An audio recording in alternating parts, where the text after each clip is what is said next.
إن الحكم إلا لله أمر ألا تعبدوا إلا إياه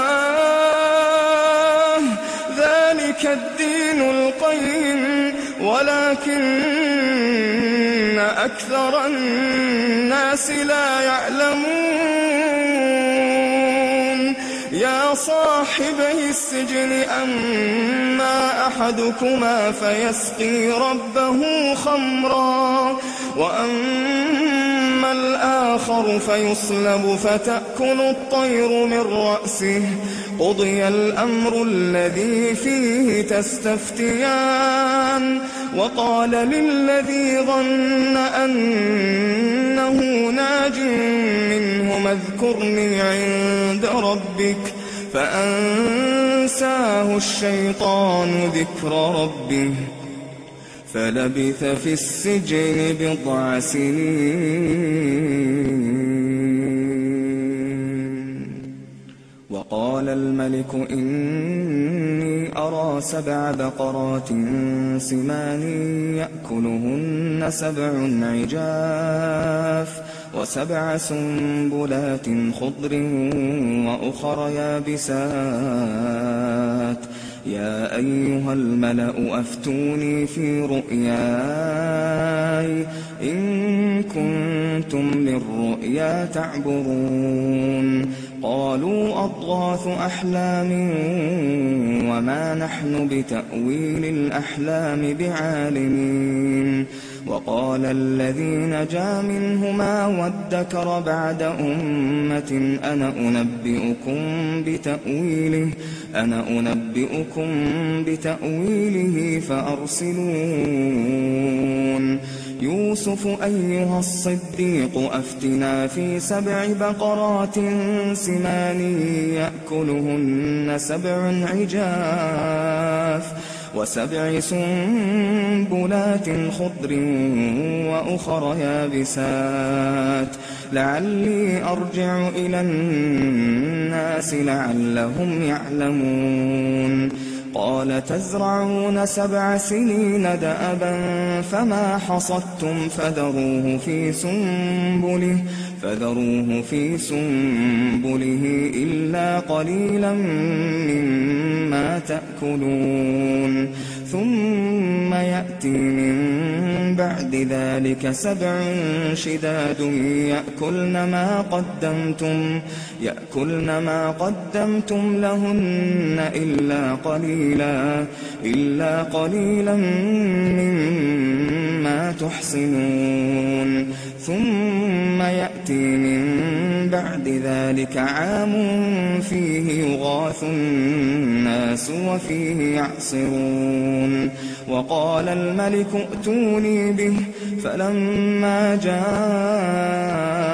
الرسول قال ارجع إلى ربك فاسأله ما بال النسوة اللاتي قطعن أيديهن إن ربي بكيدهن عليم.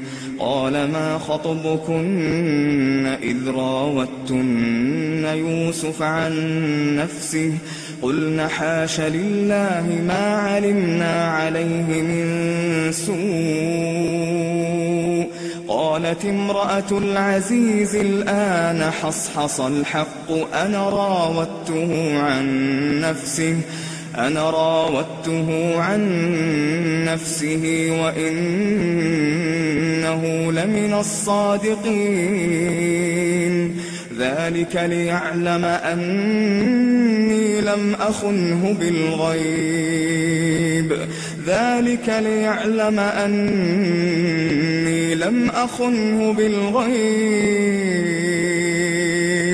وأن الله لا يهدي كيد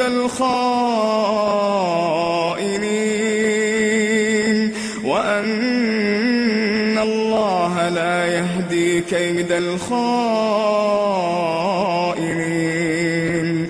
وما أبرئ نفسي إن النفس لأمارة بالسوء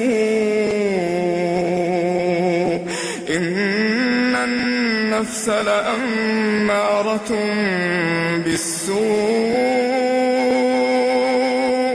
وما أبرئ نفسي إن النفس لأمارة بالسوء إلا ما رحم ربي إن ربي غفور رحيم.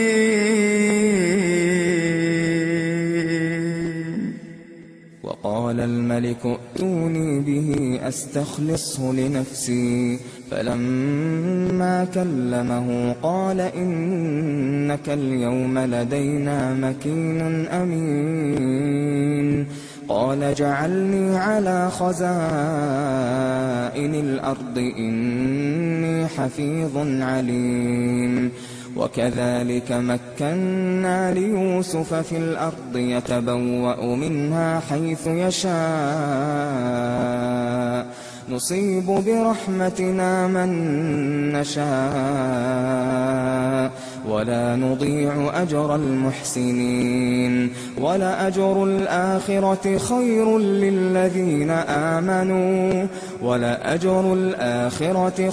للذين آمنوا وكانوا يتقون. وجاء إخوة يوسف فدخلوا عليه فعرفهم وهم له منكرون. ولما جهزهم بجهازهم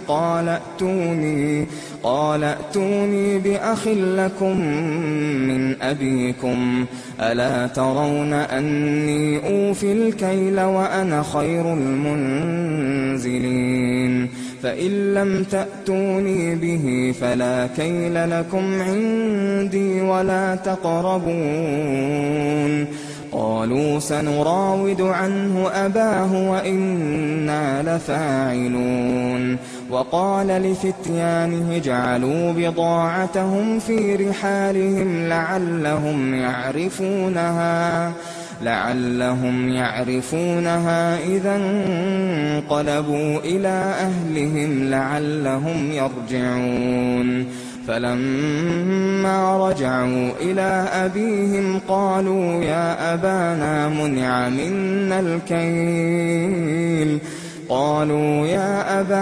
منع منا الكيل فأرسل معنا أخانا نكتل وإنا له لحافظون. قال هل آمنكم عليه إلا كما أمنتكم على أخيه من قبل فالله خير حافظا وهو أرحم الراحمين. ولما فتحوا متاعهم وجدوا بضاعتهم ردت إليهم قالوا يا أبانا ما نبغي هذه بضاعتنا ردت إلينا ونمير أهلنا ونحفظ أخانا ونزداد كيل بعير ذلك كيل يسير. قال لن أرسله معكم حتى تؤتون موثقا من الله لتأتونني به إلا أن يحاط بكم. فلما آتوه موثقهم قال الله على ما نقول وكيل. وقال يا بني لا تدخلوا من باب واحد وادخلوا من أبواب متفرقة وما أغني عنكم من الله من شيء إن الحكم إلا لله عليه توكلت وعليه فليتوكل المتوكلون. ولما دخلوا من حيث أمرهم أبوهم ما كان يغني عنهم من الله من شيء إلا حاجة في نفس يعقوب قضاها وإنه لذو علم لما علمناه ولكن أكثر الناس لا يعلمون. ولما دخلوا على يوسف آوى إليه أخاه قال إني أنا أخوك فلا تبتئس بما كانوا يعملون. فلما جهزهم بجهازهم جعل السقاية في رحل أخيه ثم أذن مؤذن أيتها العير إنكم لسارقون. قالوا وأقبلوا عليهم ماذا تفقدون؟ قالوا نفقد صواع الملك ولمن جاء به حمل بعير وأنا به زعيم. قالوا تالله لقد علمتم ما جئنا لنفسد في الأرض وما كنا سارقين. قالوا فما جزاؤه إن كنتم كاذبين؟ قالوا جزاؤه من وجد في رحله فهو جزاؤه كذلك نجزي الظالمين.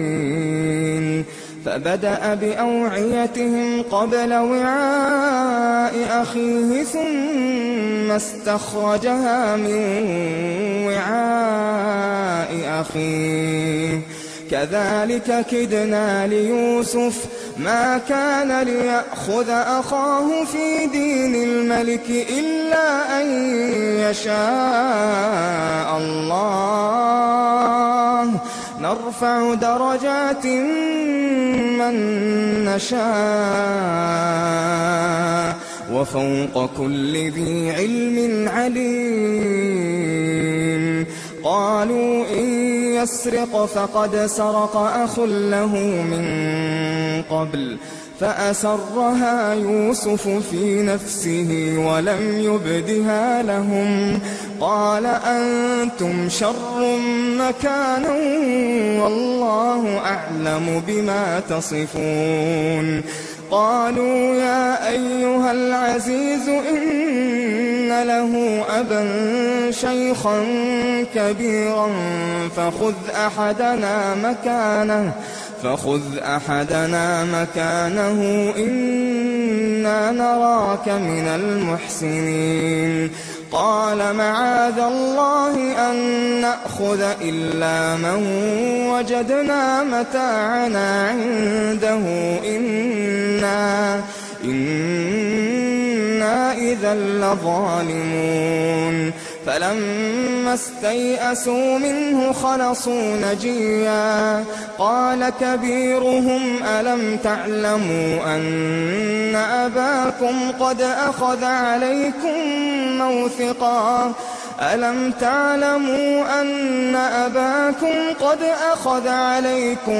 موثقا من الله ومن قبل ما فرطتم في يوسف فلن أبرح الأرض حتى يأذن لي أبي أو يحكم الله لي وهو خير الحاكمين. ارجعوا إلى أبيكم فقولوا يا أبانا إن ابنك سرق وما شهدنا إلا بما علمنا وما كنا للغيب حافظين. واسأل القرية التي كنا فيها والعير التي أقبلنا فيها وإنا لصادقون. قال بل سولت لكم أنفسكم أمرا فصبر جميل